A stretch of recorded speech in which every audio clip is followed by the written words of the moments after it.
Good evening. Welcome to Fantasy Wildcard Dynasty. I'm your host, Kev. You can follow me on Twitter at dynasty_goat. With me tonight, as always, my lovely, amazing co-host, Matt, who you can follow on Twitter at MattFFDynasty. Good evening, Matt. How are you? I'm doing very well, thanks, Kev. I love it. Showering me compliments. I think you're trying to make up for not being with me in recent times. Obviously, not being on the last few shows. So, yeah, it's good to have you back. Myself, doing great. It was so close to football starting now. So, yeah, getting really excited. We've got a great show coming up. Yeah, let's do it. Yeah, it's going to be beautiful. And speaking beautiful, our man Ali is not here tonight, unfortunately. He's having some internet issues, which I've had in the past. But I think a car crashed into a BT box near his house, and he's pretty fuming, to say the least. But he'll be back with us as soon as he can. It might be a couple of weeks, but hopefully the Bucks lose a few games and comes back at a nice time. But we're not bothered about Ali tonight. We're bothered about our guest. We have got an amazing guest, our last guest of this off season, I guess. So we've saved the best to last, I think. Not trying to put him up too much, but this guy, he's a co-host of the 5 Yard Dynasty show, and he's actually the best co-host based on the hammering I got on David Njoku from the other co-host of 5 Yard Dynasty when he was on a couple of weeks ago, Liam. He's also a contributor over at DLF and a co-organizer of the UK FFC. So we want to give a warm Fantasy Wildcard welcome back to Rich Coolin, who you can follow on Twitter at Dynasty Island. Good evening, Rich. How are you? Evening, yeah, very good. Thank you very much for having me on. Always love coming on with you guys. Shame, as you said, that Ali's not here to join us, but I'm getting used to Ali not show up whenever I'm around. So yeah, it's becoming. Should we call it starting to develop a complex? It is a common theme because he obviously went on with Liam as well. I don't know what you two have done to Ali, but I don't didn't show up to the UK FFC either. No. So I've obviously upset him somewhere. There's definitely some hush money involved, I think. Just wonder what's keeping him away. But we have got an amazing show today. It's the last show before we get the action back and rolling. And we thought, what better way to sort of round up the off-season than talking about players that we believe, or what Rich, our guest, believes will win you fantasy titles in 2022. So no pressure on me and Matt tonight. It's all Rich's picks, and we'll just agree or disagree and give our take alongside those. So we'll kick it off at QB position as we always do. Who's your first player you'd like to target in 2022 as a potential league winner, Rich? So I feel like this is becoming slightly almost my brand in terms of this player, but also this archetype of player. So yeah, it's Aaron Rodgers at the quarterback position. For me, I feel like I say this far too much, but I think age at the quarterback position is the number one most overrated thing in Dynasty. Everybody obsesses over these young superstar quarterbacks that we're going to have for 15 years, but they seem to forget that, quarterback is at best a 50-50 proposition. And, yes, a 22-year-old quarterback could be a quarterback 15 years, but he could equally be out the league in 2 years. Aaron Rodgers, he's been a QB1 every single season of his career that he has played 15 games. He's back-to-back MVP. People worry about his age because he's going into his age 38 season. But, I talk about following the money, and you've just got to look at his contract, and there is no way that he's not playing for at least 2 years. And, for me, if you're saying Aaron Rodgers is healthy, he's a QB1, and how many other quarterbacks can you say that about in Dynasty over the next 2 years? And that's the kind of window that I'm looking to try and compete in. So if I'm looking for a quarterback that I think is, potentially gettable, yes, we'd all love to go out and trade for Josh Allen and Patrick Mahomes and Justin Herbert, but Aaron Rodgers is probably half the price, and I think you're not going to get similar production, but you can get QB1 production at half that price. Yeah, no, I think I'm fully on board with this one, Rich. As you say, this seems to be your go-to thing, talking about Aaron Rodgers. I know every other podcast that I see you on, you seem to be talking about Aaron Rodgers. And yeah, I can fully understand why, as you say, people seem to fade the quarterback position because of the age. It's like the the least important stat, I think, when it comes to quarterback, the age. It's like, why are we getting worried about age? You just got to look at these young guys, people like Justin Fields. Who's to say that Aaron Rodgers isn't going to play longer than Justin Fields? But yeah, everyone's super excited about these younger quarterbacks. This is the guy that's been there and proven it. And you just got to go over to things like player profile, look at some of the stats. As you mentioned, Rich, he's consistently a QB1, but then looking at the metrics, 5th in money throws, 5th in true completion percentages, 1st true passer rating, 9th in red zone accuracy, and 12th in deep ball accuracy. I mean, he is consistently that top tier quarterback in those metrics. I just don't get it. I don't get why people are fading him. I understand the fact, obviously, Devontae Adams no longer there, but this is still Aaron Rodgers we're talking about. If he's not going to target one guy, he's going to be spreading the ball about. There's still players there that I'm sure we're going to talk about maybe one a little bit later on, but there's players on this offense that can still help Aaron Rodgers be that QB1. And as you say, well, he's not got that elite ceiling that maybe we've seen in recent years now that he's lost his top weapon. I think he's still a rock solid QB1 in fantasy. And the fact that you can get him, was a QB18 on Keep Trade Cut, QB14 on DLF. Yeah, I mean, that feels like a bargain to me. And if you're a win now team, you've got to be targeting somebody like Rodgers. Yeah, I think both of you have summed it up really well. I agree with everything you've both said. I guess the only pause I have is he's going as like a QB9 in sort of redraft terms. And I know we're not a redraft show, but I think it does give you an idea for win now teams. QB9, do I think he's going to be the QB9?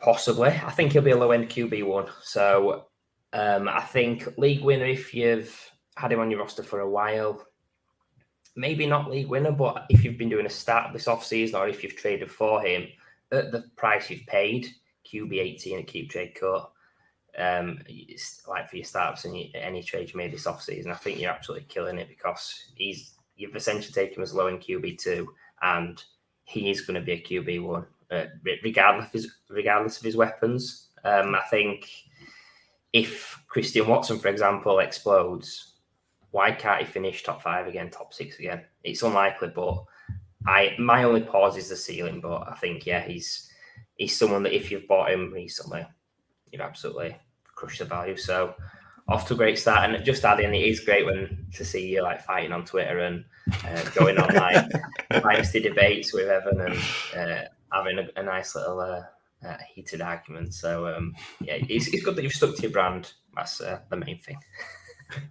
So we're now going to move on to your next selection, Rich, another QB. Who you got? Yes, I think this guy, it basically comes down to what you're looking for with your QB2. And, you know, I've said already, you can look at some of the young guys. I think in this sort of range, we're talking about the Tuas and the Zach Wilsons, Mac Jones, Justin Fields. But for me, I've got Jameis Winston ahead of all of them. So that's my second guy. I think that, look, we've seen when this guy is healthy and when this guy's on the field, he's a fantasy star.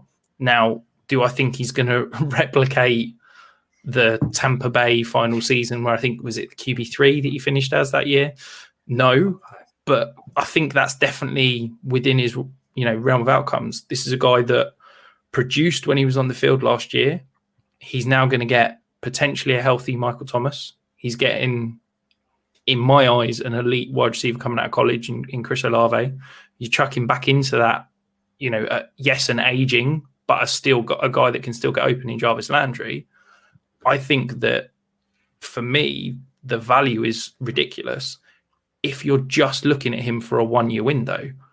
But for me, I think if you look at the Saints contract situation, the draft pick situation, you can almost guarantee that Jameis Winston is going to be the quarterback for the next 2 years. And I think that is the misunderstanding and the reason why his value is so depleted. The Saints haven't got a first-round pick next year because they traded up for Chris Olave. They traded up for Trevor Penning, I want to say the offensive lineman. Yep. From a cap situation, we joke about the Saints and the cap and the borrowing against the credit card, but they are up against the cap. They only save $4 million by releasing Jameis Winston. Okay, they're not going to be able to go out and draft a starting quarterback next year. They're not going to be able to go out and trade for a starting quarterback next year. They're not going to be able to sign a starting quarterback in free agency. So Jameis Winston is a 2-year starting quarterback that has got elite potential upside, and you can get what are we saying? He's like a back end QB2 at the moment. I mean, that's a screaming value for me. He's my quarterback 17. I think that, once you get past that kind of safe tier of the Staffords, Derek Carr, Kirk Cousins, if I'm looking for upside, I think Jameis Winston's got more upside than any quarterback that's going after him, but probably 4 or 5 picks in front of him as well. Yeah, I think that's a really important point about where he's going in your drafts and what he's done previously. When he's been valued around guys like, lower than Mac Jones and Zach Wilson. These are maybes, but Winston's been a top 5 QB before. He's shown that he can do it, throwing it all over the place previously. Last season, he was doing it in a more controlled manner. So, best weapons he's had in New Orleans. I think the only pause I have is Sean Payton, him not being there. But, I mean, are we going to read too much into the head coach when his talent level around him's gone up? And he's guaranteed a role for 2 years. I know we're on about win now for this season, but just going back to Dynasty, I think QB 24, he's a guy that I'm really interested in at his cost, and what he could be this season if everything pans out. It does make him a league winner in my eyes. Yeah, no, and I think I agree. Like Rich said, Rich is probably a guy that really made me warm to Winston. And I mean, obviously this year I really like him. The fact that he's in the Saints. We talked about the wide receivers that he's got. Also, Alvin Kamara, not even mentioned Alvin Kamara, probably one of the better receiving backs in the NFL. That's only added juice to what Winston can do. I've got him in all my charity leagues. I've got him Scott Fish Bowl, Warrior Bowl, JTT Cup Bowl, because I just feel like the upside is there and you're getting him at such a discount. Even got him as my QB3, I think, in Scott Fish. I mean, the upside that he's going to give you off now. I know I'm kind of falling into a little bit of brag there, so I am sorry for that. But then as well, looking long term, like you said, Rich, I think it was you that laid it out to me. The fact a lot of the signs are pointing towards that it's not just that 1 year deal. There's potentially 2 years, and like you said, I think there's a really strong chance that he's going to be the starting quarterback next year. And then again, what he showed last year, there was 14 touchdowns and just 3 interceptions to start the year before the injury. That's a Jameis Winston that we're not really used to seeing from what we saw in Tampa. And while it might not have that elite upside that they had over at the Bucs, that's still pretty good going. I think that kind of performance, that kind of consistency, is what's going to keep him the job. And in fantasy, we need him to be starting games, and that's where we're going to get those fantasy points. So, yeah, all in all, James, I think he's an absolute bargain. QB 24 on Q-Trade Cut, 23 on DLF. Yeah, that feels like an absolute rock solid because you're QB2 in Dynasty. I'd be very shocked if he doesn't easily outperform that. After you reeled off all them leagues you've took him, Matt, I kind of hope he does fail now. I'm just kidding. I'm just kidding. I never want him to fail because I've got a bit of exposure as well. How about you, Rich? Obviously, he's a guy that you've spoke about a lot. What's your exposure to Jameis Winston in your Dynasty leagues? Oh, you've put me on the spot there now. I honestly, I don't know off the top of my head. I guess in the sort of 15 to 20% range. I've got a lot less of him. I've not done what Matt's done. I've not got very much of him in any of the charity leagues. The problem is a lot of these charity leagues have gone the route of the kind of completion percentage bonus and stuff like that. So I've gone a little bit boring at quarterback in a lot of the charity leagues. I've also found myself going ridiculously late QB in pretty much every redraft anything I've done this year. So, but yeah, I think I'd probably need to double check, but I'd say 15 to 20% would be around where it's at. Yeah, it could be a player to target in 2022, I think, as to win your league. But we'll move on to the next guy, another guy that's a potential league winner in 2022, and now moving on to the running back position. So, who's your next guy, Rich? So my next guy is Joe Mixon. I think this is probably the only, I guess I'd say, sort of elite, high-priced asset that I've picked for today's show. I think that for me, the way I like to play, and it's becoming the norm in terms of how everybody plays. I know you guys both like it. Is you're building around those young wide receivers, you're building around those quarterbacks, and you go out and buy the running back as and when you can kind of compete as the final piece that puts you over the top. And I think that a lot has been made about the elite guys, and whether you have to go out and try and buy a Jonathan Taylor or a CMC or even someone like an Austin Eckler who's a little bit cheaper. And I feel like Joe Mixon is kind of that next tier down, but I could absolutely throw him in that tier in terms of his level of production and what I'm expecting from him this year. I think that he doesn't carry the name value of Dalvin Cook, Derrick Henry, people like that. But I think in a production world, he's absolutely there. Now, I think it's very much dependent on your league, because I don't know if you guys would agree, but it basically feels like every league has either got a Joe Mixon truther or not. And, maybe if there is a Joe Mixon truther in your league, then the price is far too high than I'd be willing to pay. But I just think he's a guy that I can guarantee is going to have, 1 year of elite production, potentially 2. And if I'm looking to buy a running back, that's what I'm looking for. And I think that he's got top 5 upside, but I'm probably having to pay kind of late RB1 kind of price range. He's on an incredible offense. Everybody wants pieces of this offense. I think hopefully the improvements in the offensive line are going to mean even if he does see a slight reduction in volume, we should hopefully see a tick up in terms of that level of efficiency. He is a true 3-down back. I don't believe any of this hype about Chris Evans taking some of his receiving work. Samaje Perine just needs to be left on the couch somewhere. He's been around in the league for far too long, and they just need to feed Joe Mixon, because I think he's elite, and I really truly believe that he's the guy that can give you RB1 price without that name value that you'd have to go and pay to get one of the normal kind of win now assets at running back. Yeah. Do you know what, Rich? I've got such an hard time here dealing with this one, because as Kev pointed to there, I absolutely love Joe Mixon. I was the guy that I've been banging the drum for like the last 3 years now on Joe Mixon. I was saying he's going to be a top 3 running back a couple of years ago. Didn't materialize. And then when I was kind of starting to fall off him a little bit, he did what he did last year and was absolutely phenomenal for fantasy. So when you mentioned him, I was absolutely loving it that you were going to bring up Joe Mixon, but maybe kind of dig a little bit into the stats from last year, and it kind of raised a few red flags that I wasn't really too aware of, to be honest. So we know that he got plenty of volume last year, 292 carries, which ranked 3rd amongst running backs. His snap share ranked 7th amongst running backs, so we know he's got that elite volume. But then when you look at the yards per touch, he ranked 34 amongst running backs, and that kind of raised a little bit of a, is this like a Najee Harris kind of thing? Like he's getting a lot of touches, but maybe not the elite production that you expect with someone getting that kind of volume. So then I thought, right, I'll dig a little bit deeper. 770 yards created, so that's what he's creating on his own. Ranked 8th. So I thought, okay, we're getting back on track now. Starting to fall in love with Joe Mixon again. But then when you look at that on a per touch basis, 2.31 yards, which ranked 35th amongst running backs. So then again, I'm like, he's getting all this volume, and I don't know, maybe should he be doing better than what he actually did, given the amount of volume that he had? And then you've got to think about the receiving work as well. Like you mentioned, Rich, I fully agree. Joe Mixon is a 3-down back. But why is Cincinnati not using him like that? Why is he not being used as that 3rd-down back? Now, looking at the routes run, he actually ranked 7th amongst running backs in routes run. So the opportunity is there, but then 48 targets, 28th amongst running backs. It's like something's not adding up here with Joe Mixon, because I absolutely love the talent. As I say, the volume's there in terms of running the ball. I just want to see him used in that 3-down role and getting that true workhorse load. Like you mentioned, Rich, just looking like to last year, Samaje Perine was coming on sometimes to take the 3rd-down work. And I just can't work out what's happening here. I don't know.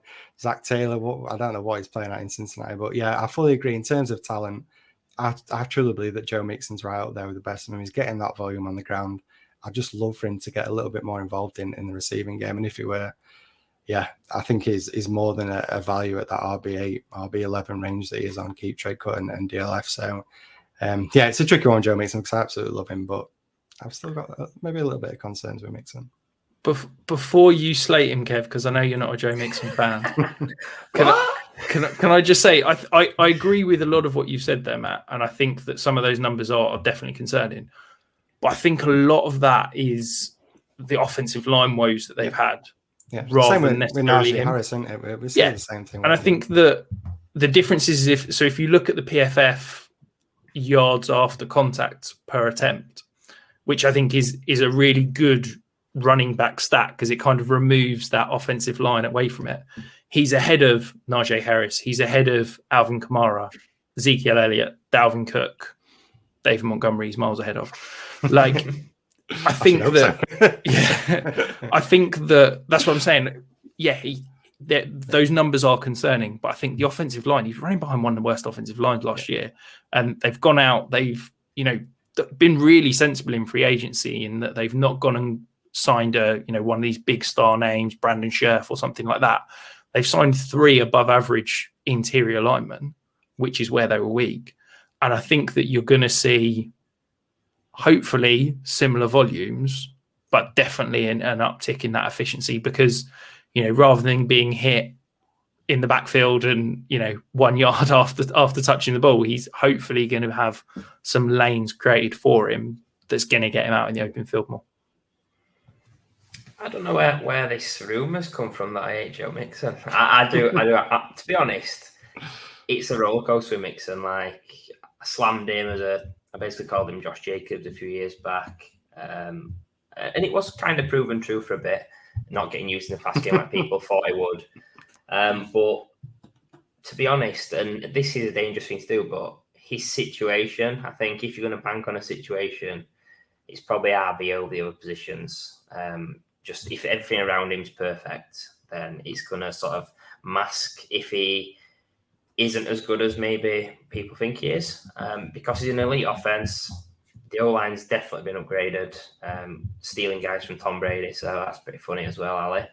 I think obviously touchdown upside is going to be mega in the offense, and we've not actually seen the full peak of that offense. I don't believe either. I think they ran like a low amount of plays or a low pace of play, something like that. That it's going to swing back the other direction. There's going to be more opportunities. His backups aren't great. Zach Taylor is an issue.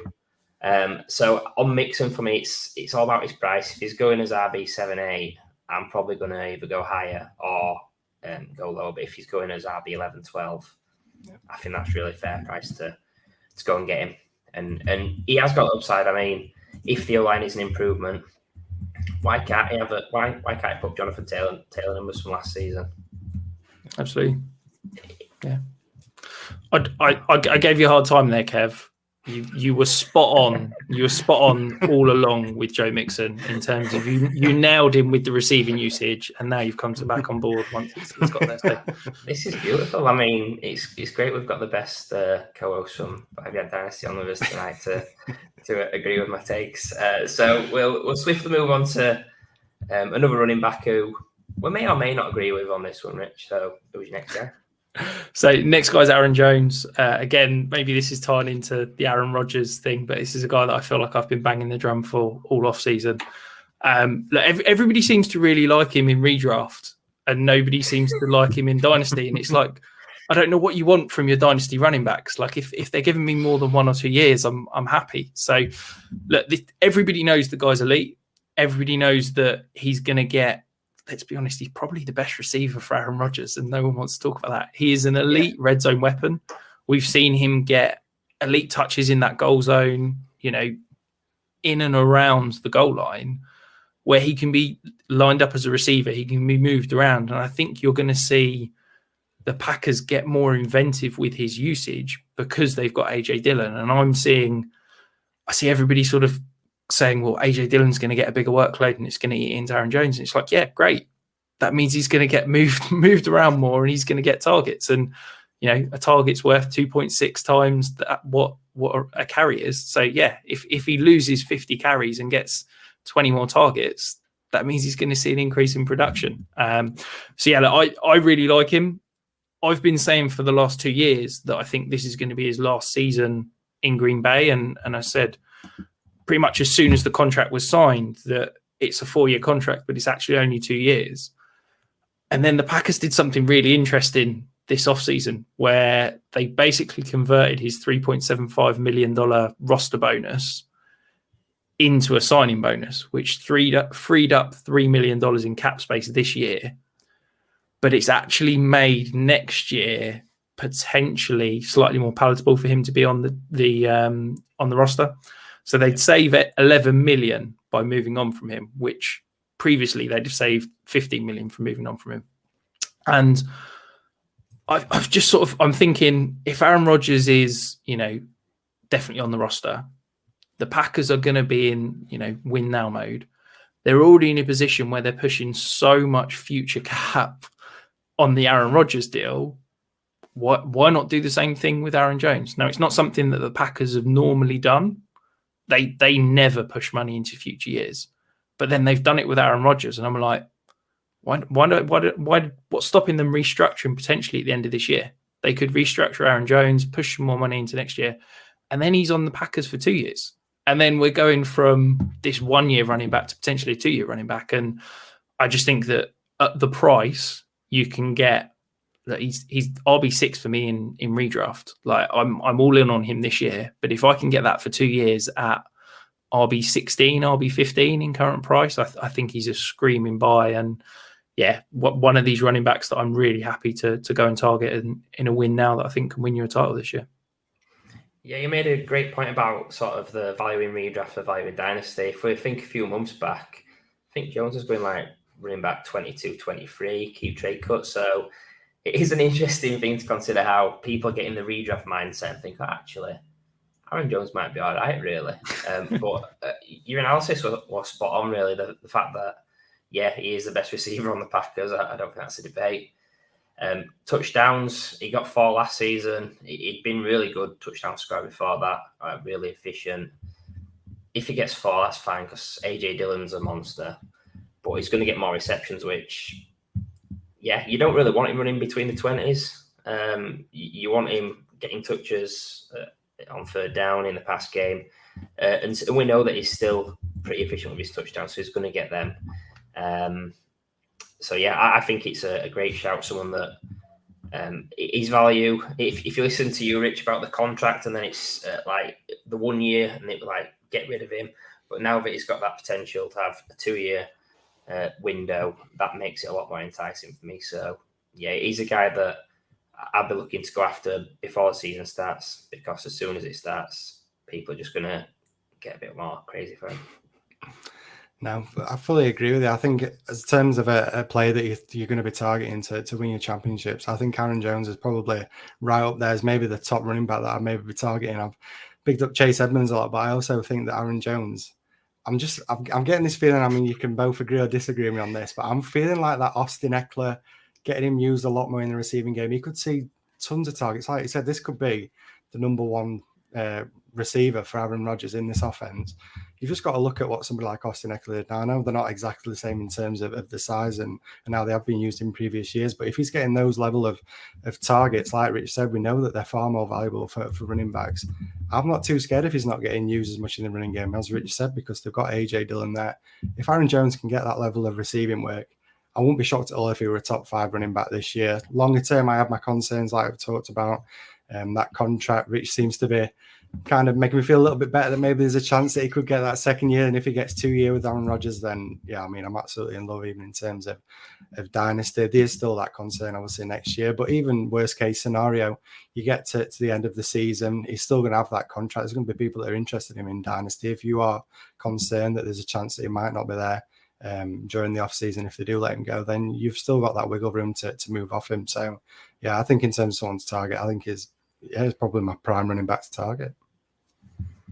Just going to say as well, when you mentioned about you mentioned Eckler, I think it's a bit like the Saints when they had Ingram and Kamara at peak, where you've got your thumper in Ingram who's Dillon, then you've got Kamara like Jones, similar guys, similar size, similar usage.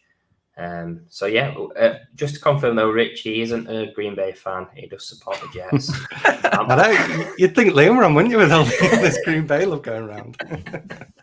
Love that influence from Liam on Rich with the Packers love. So we're now going to move on to the next position, wide receiver. And who's your next guy you're looking to target in 2022 as a league winner?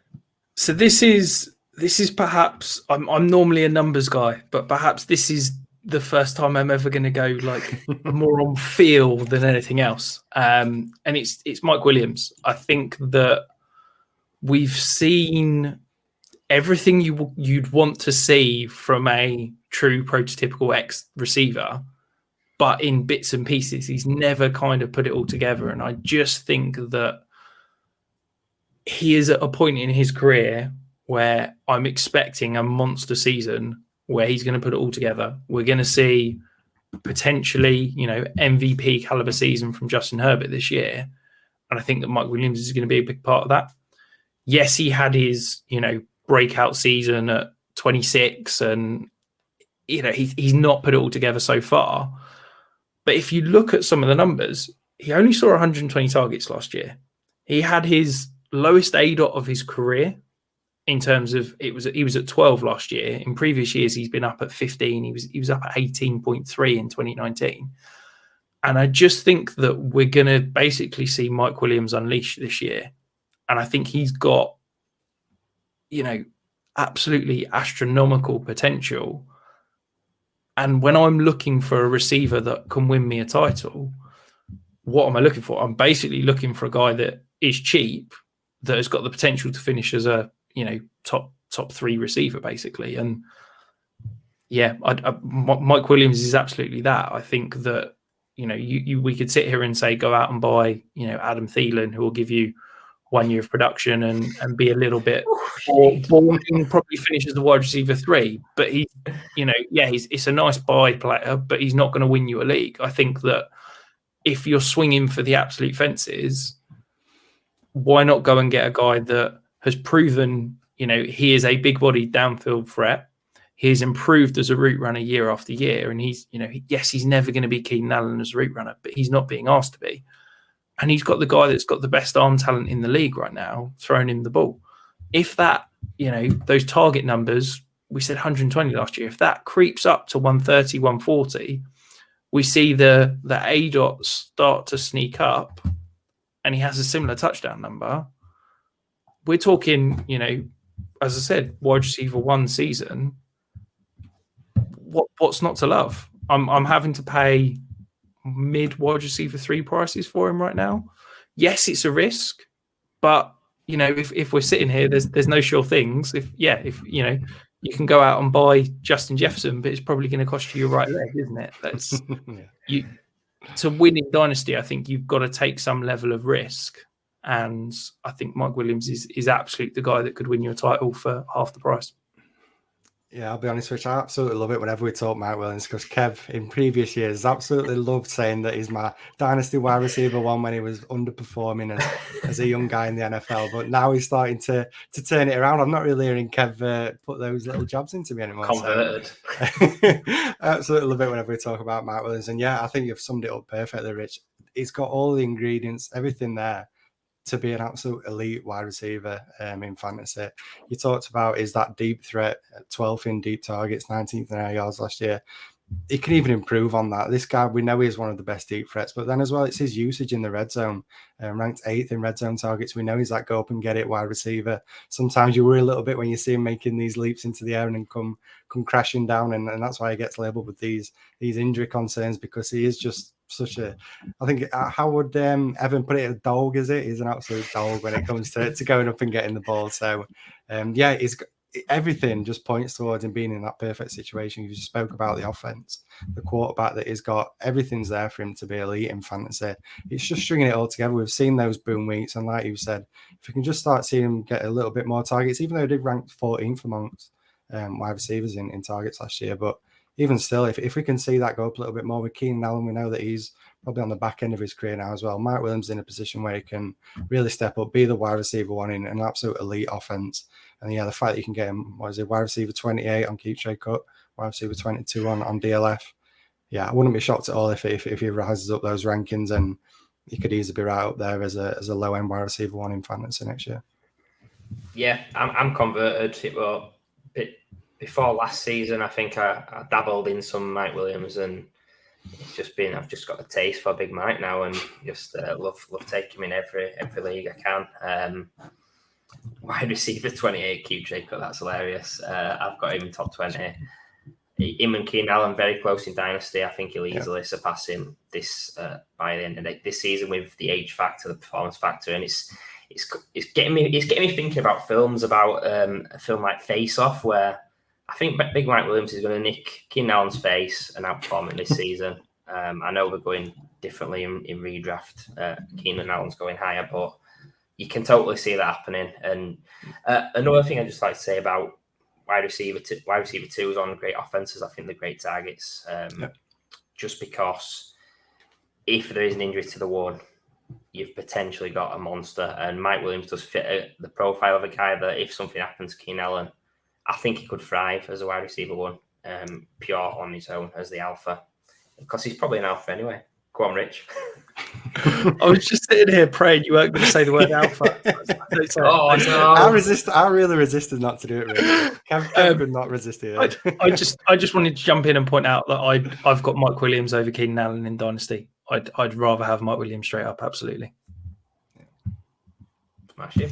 We're having a great show tonight, lads. So we'll move on to another wide receiver who you're looking to target. And I might have given this guy a bit of love on your show, Rich. Absolutely. I thought I'd come back and repay the love. Well, we're talking about boring wide receiver twos. And I think this guy gets basically a horrific rap as a boring wide receiver two that you can now get for wide receiver 4 prices, and it's Brandon Cooks. What do you want to say? The guy just produces. It feels like nobody wants him. He's been traded 3 times in his career. He's been on 4 NFL teams. Yet every season he has played 15 or more games. He's put up 1,000 yards and finished as a top 21 wide receiver. Like there's what was it? It was 3 wide receivers have put up 1,000 yards in 6 of the last 7 seasons. Mike Evans, Keenan Allen, Brandon Cooks, all similar in age. Yet Mike Evans is going as a top 15 wide receiver.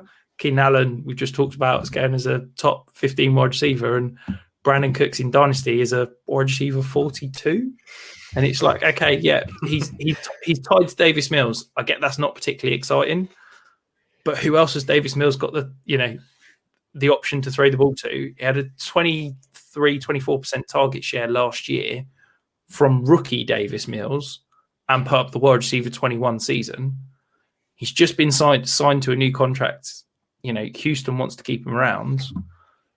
I just think that you can almost pencil in a top 24 season for Brandon Cooks. Yes, it's not sexy, but if I can pair Brandon Cooks as my wide receiver 3/4 in that, maybe my first flex spot with someone like a Mike Williams, I've got that safety net of Brandon Cooks, and then I've got the boom bust of Mike Williams that's going to win me weeks on his own. And that's how I'm looking to build rosters. And I think that's how you need to build a contender, is you need some of those safer, less sexy guys.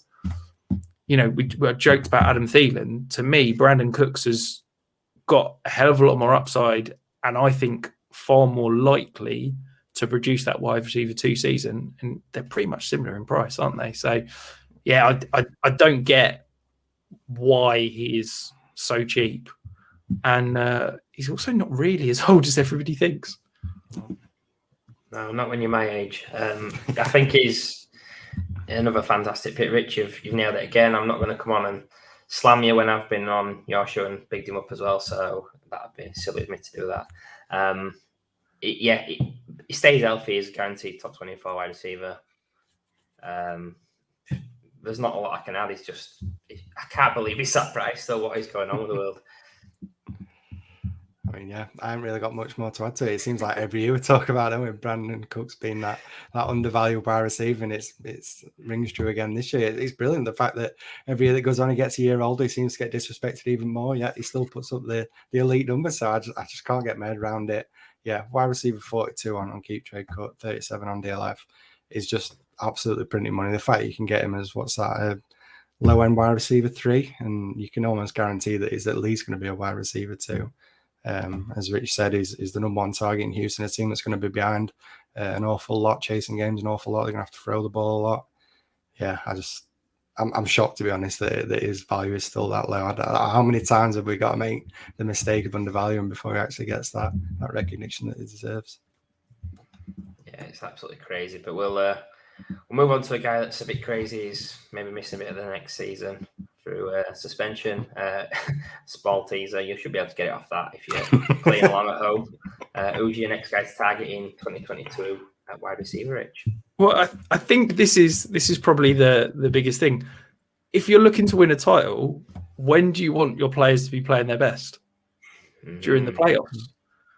if I could tell you can get a stud receiver that's at a discount right now because he's not going to be playing at the beginning of the season, what happy days. Like you're getting a discount when it doesn't really matter. Like for those of you who hadn't guessed, it's DeAndre Hopkins.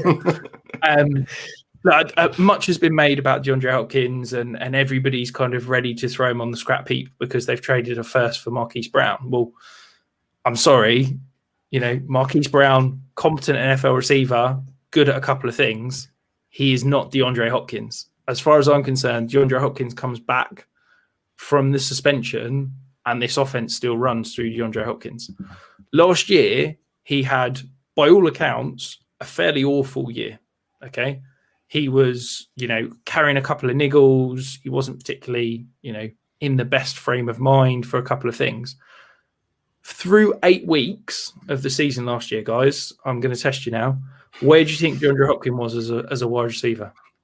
Weeks 1 to 8. Go on, Matt. Well, I think I know because I read it on the show sheet because I was going to bring it up. But weeks 1 to 7, I know he was wide receiver 12, so I imagine he's not too far away from that. Oh, there you go. Yeah. So weeks 8, he was wide receiver 14. So look, this guy, that was when he then got injured. He disappeared. We got the suspension, everything like that. Worst case scenario, okay? You go and buy DeAndre Hopkins at his current price. He comes back. He plays week 7, week 8. You can sell him for a profit because I can guarantee that he is going to be worth more in week 7 and 8 than he is right now. Best case scenario, you go and buy him now. You're in a position where you're a contender. You've got a potential wide receiver 1, wide receiver 2 coming to add onto your playoff roster. I just don't see a downside. I think that whether you're rebuilding, I think it's a great move to go and buy him because I think, as I said, you can sell for a profit in 2 months' time.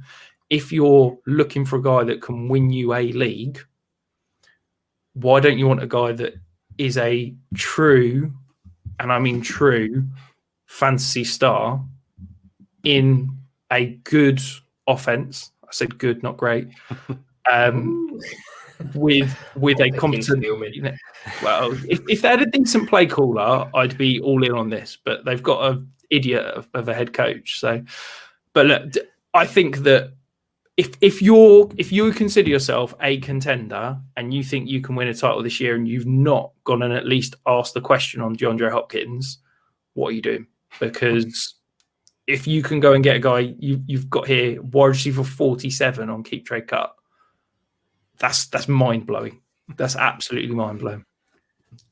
I mean, it's even more mind blowing. Kev, we know how much I love DeAndre Hopkins. Where did I have him ranked when we did his dynasty rankings last off season? I think I had him top 5 in my dynasty rankings. I absolutely love DeAndre Hopkins. Obviously, leading into last year, I thought he was absolutely going to smash with Kyler Murray there, but obviously didn't play out like you said, Richie. Come off a disappointing season, obviously struggled with the injuries, and I think that's something you do start to get concerned when you see these aging wide receivers. I believe is 30 now, getting on to 31. You start wondering, are these injuries going to get more and more common? But in terms of talent, I mean, yeah, you ain't got to convince me, Rich, on DeAndre Hopkins because I absolutely love the guy. And like you said, it's kind of boiling up into a perfect storm now because obviously there's coming off the back of that disappointing season. The fact that he's got that suspension, people are concerned about him. But yeah, the fact that you can get him so cheap, wide receiver 47, is just ridiculously cheap for a guy that in terms of talent, when he's healthy and on the field, is top 5 for me still, I think, in terms of talent. You've only got to look back to some of the plays from just last year, and the talent is definitely still there. Like you said, I'm starting to cool a little bit on this Cardinals offense. I've been known to be a lover of this offense in the last couple of years, and yeah, I'm starting to think maybe Cliff Kingsbury is not the answer to the problems over there in Arizona. But yeah, in terms of talent, I mean, the fact that you can get him so cheap for a guy so talented is an absolute perfect target. And as you said, in both phases, win now and rebuild, because I fully agree. Once he's back on the field, you can almost guarantee that value is going to go up. Sounds like insider trading where it's a guaranteed win. Like, it's like where's the problem here? No, but I'll tell you what I really like about this take on Hopkins. It's more the game theory side of buying him now, and you know that he's going to go up in value. If he plays a couple of games, he's gone up in value, and it's also getting dynasty players to think a little bit like they will play redraft, because I know I've played a couple of the charity leagues in redraft this year. I've targeted Hopkins. Dynasty, I'll hold my hand up, I've not. So yeah, that's something that's given me a bit of a thing to reach out for. I'll have to get some trades sent out before this goes live to the public though, because that will inflate its price, and then the insider trading won't be as good for me. So yeah, really love that pick, Rich, and the game theory provided on that one. I think can I quickly say before we dive into that end, I think the biggest thing with a lot of players that are buying win now pieces as such is that the reason their price drops is not necessarily because the production is going to disappear. It's basically because there's going to be no resale value. And with a lot of the guys we've talked today, you're buying them for their production and you're almost accepting, yes, the price is going to fall off a cliff. You know, we're talking about DeAndre Hopkins. Yes, he's, going into 31. He's not going to be worth the same price in a year's time. But I'm buying the production for now and accepting I've not got the resale value. And I think that that's the mentality that you need to have if you're going to be aggressive to try and win a league, is that whatever you're paying to go and get these potential league winners, you're almost lighting on fire. Yes, if you're worrying about resale value and keeping that value incubated in your roster, then yeah, just go and buy young 22-year-old guys, because chances are they'll keep their value for a couple of years and you'll probably never win a title, but you'll have good overall roster value. I think at some point you need to accept that you almost need to light on fire a couple of trade assets and say, I'm going to buy DeAndre Hopkins, I'm going to buy Aaron Jones, and yes, he's going to die on my roster. I'm not going to be able to sell him. I'm going to keep him till he retires, but I'm going to get some good production whilst I've got him. Yeah, I love shade at anyone that's ageist, honestly. I really do appreciate that, Rich. Thank you very much. So we're now going to come on to your last pick at tight end, and I've got to say, for me, this was a curveball. Yeah, so it's Noah Fant. I think that this is a guy that everybody has dreamed of being super, the superstar. He was the first round pick and everybody's kind of hyped up, and he's never really produced and kind of put it together. And then he gets traded to Seattle and everybody's just kind of like, okay, let's throw him on the scrap heap. He's kind of done.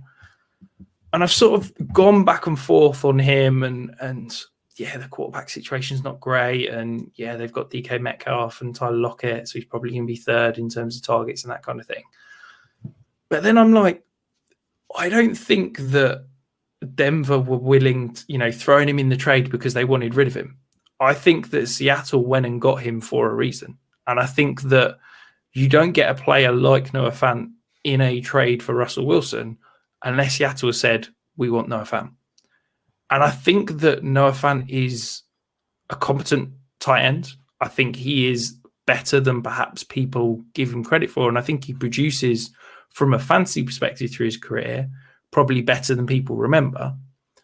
And I think that, look, I still believe in Geno Smith. Like, don't get me wrong, he's not elite. He's never going to be, a superstar NFL starter. But I still think he's a top 30 NFL quarterback. And I think that people, treating him as a punchline are being too harsh. I really think that this offense, don't get me wrong, I think they're going to be terrible as a team. I think the defense is awful.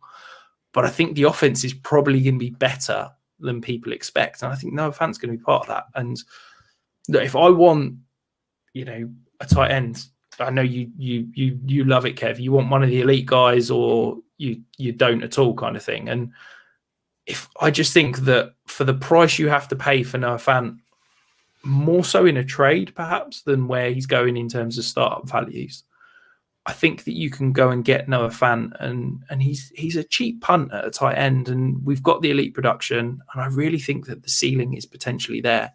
So if you're looking to be cheap at tight ends with a guy that could win you a league, Noah Fant's my guy this year. Yeah, I'll first off just start by saying Geno Smith's my most rostered QB. There we go. It's a little bit embarrassing, but the smart people know why. It's because he was on waivers and etc. But Noah Fant, I think where he's going, the range he's going the people around him, I think he has got the highest ceiling other than Njogu. But yeah, is he a league winner? Probably not in my eyes, but I think he's someone that can definitely gain value and help your team if all you need is somebody at tight end that's going to be sort of steady and outproduce what you've paid for him rather than needing tight end one overall production. And let's not forget, tight end, it's really hard to pick someone that's not in the top 4 or 5 that's actually going to win you a league. You have to get so lucky to predict that, I guess. Yeah, I'll be honest, I really don't understand why people are so against Noah Fant, the fact that he's gone to Seattle from Denver. I mean, you've just listed it, Rich. He's gone to a team that's obviously got a poor quarterback and is behind 2 top wide receivers.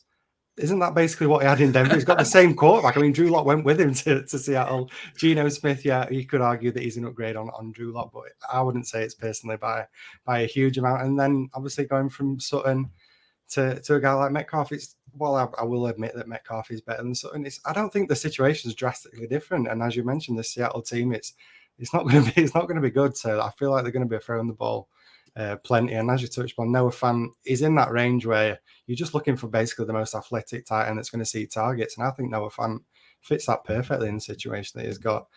Yeah, I've been high on Noah Fant for a while. When he moved, I was just buying that dip. I've done it in leagues that me and Kev are in together. I think we spoke about him, didn't we, when we were talking about Albert O, and I'd happily move off him when all that hype was around Albert O and move on and get Noah Fant, because I just feel like the disrespect is just uncalled for it. I don't get why. I feel like the situation is basically the same. You could even argue that it's slightly better. So yeah, I don't get the hate, and I think the upside is definitely there with a guy as athletic as what Noah Fant is, and the opportunity that he could get in Seattle.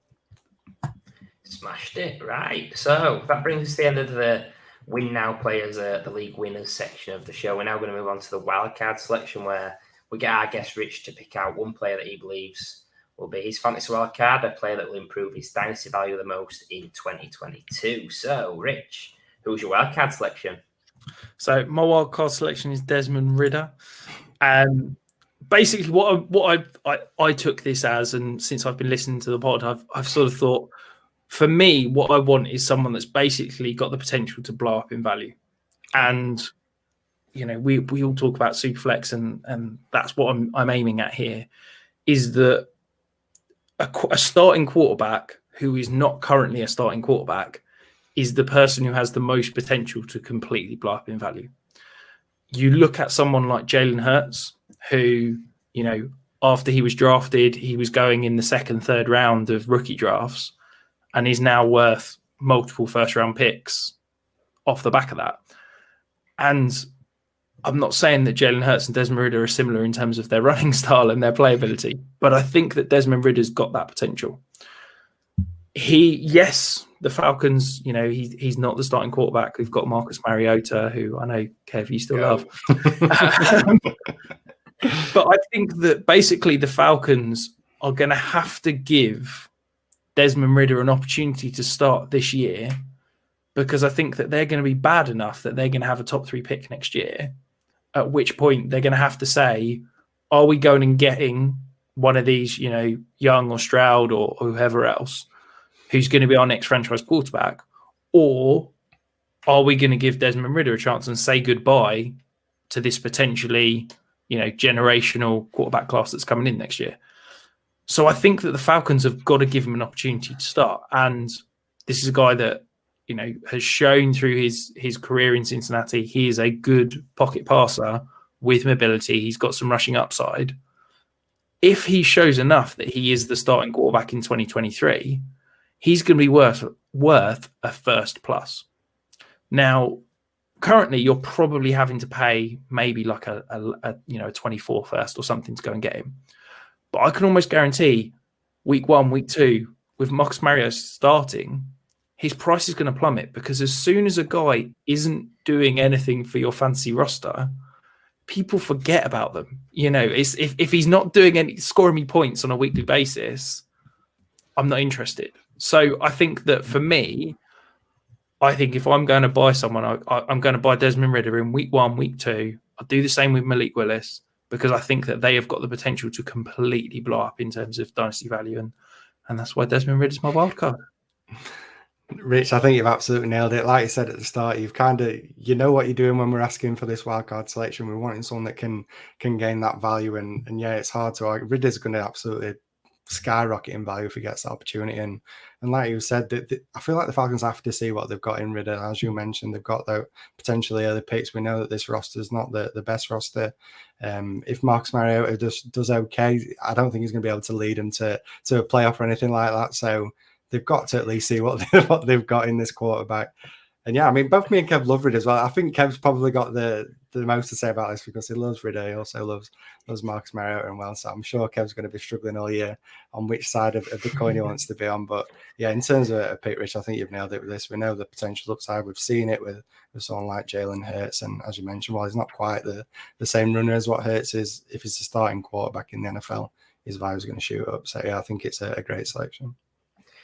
Yeah, we had to bring Rich on last because his wildcat pick last year was Deontay Johnson, which was one of the better wildcat picks. We thought we'd make it difficult for him, letting I think 21 or 23 other selections before. So we did make it tough, but I think you have nailed it. If he does get the job into next season, it's going to be a massive win for you, a massive addition of value to your roster. And I think the Jalen Hurts shout is fair in the sense of, even if he performs well towards the end of this season, there's going to be some clouds over him into next season, but his value will be first plus.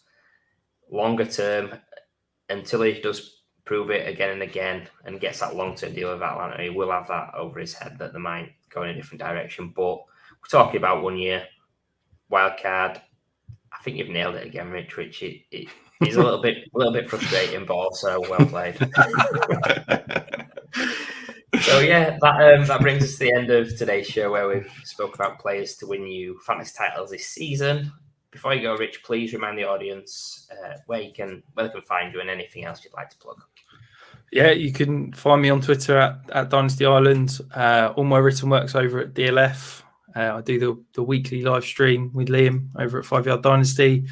And then I've got my Patreon, which is patreon.com/Dynasty Ireland. All my survival kit, ranks, trade calculator, and much, much more. Awesome. Thank you. Any final thoughts on today's show, Matt?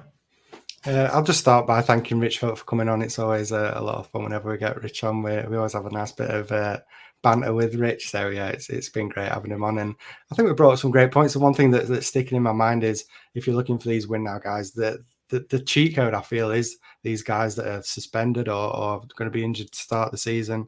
I feel like those are the guys that you can really pick up cheap to start the year. And as we've touched upon, once they get on the field, you know that value is going to shoot up. So yeah, I think that's the way I attack getting these guys as potential league winners. Yeah, just echoing what Matt said, loved having you on, Rich. It's always a very interesting and fun debate when we have you on. We've agreed on a lot tonight, to be honest. Shockingly. I think it's, people say it's a bad show, but I think it just shows that the takes are correct and people are going to get some really solid advice from tonight's takes. But yeah, just thank you for coming on. It's always a pleasure to have a UK Dynasty legend on our show. So yeah, thank you for that. And thank you to the audience as well for tuning in. Be sure to follow us on Twitter at Fantasy Wildcard. Subscribe to us on YouTube by searching Fantasy Wildcard Podcast Network, which will also include the brand new Rewind show that we'll be dropping this week. Plus, if you want to, leave us a 5-star podcast review, do it. Join us for our next show on Tuesday the 13th of September. We'll be recapping week 1 of the new season from a Dynasty point of view. Thank you once again. Have a good one. And we'll see